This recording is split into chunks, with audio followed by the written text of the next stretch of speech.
سورہ نحل میں ابی بن خلف رسول کریم صلی اللہ علیہ وسلم کے پاس جو ہے ایک بوسیدہ ہڈی لے کر آیا.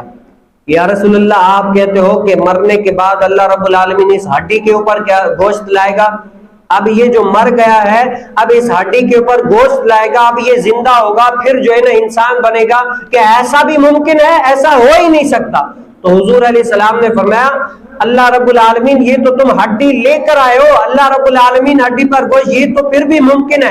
اللہ رب العالمین تم جیسے قطرے سے, ناپاک قطرے سے تم جیسے جھگڑالو انسان کو بنا لیا, یہ جو مشکل ہے وہ بنا لیا, تو یہ تو پھر بھی اسٹرکچر تم لے کر آئے ہو, اب اس پر گوشت آئے گا, سب کچھ انسان بن جائے گا. جو مشکل کام ہے وہ ہو گیا, تو آسان کام کیوں نہیں ہو سکتا؟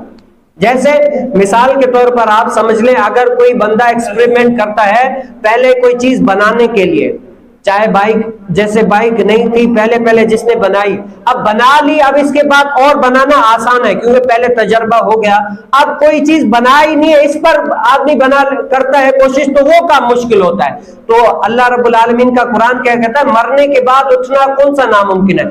حالانکہ پہلے بنانا ناممکن ہے, اب جب بن گیا پھر اس کے بعد اٹھانا کوئی مشکل کی بات نہیں ہے. اور مفسرین فرماتے ہیں یہ جو مشکل کی ہے جو مثال دی ہے نا, یہ اللہ رب العالمین کے لیے نہیں, اللہ رب العالمین کے لیے کوئی بھی مشکل نہیں ہے. اللہ رب العالمین تو کن فرماتے سارا ہو جائے.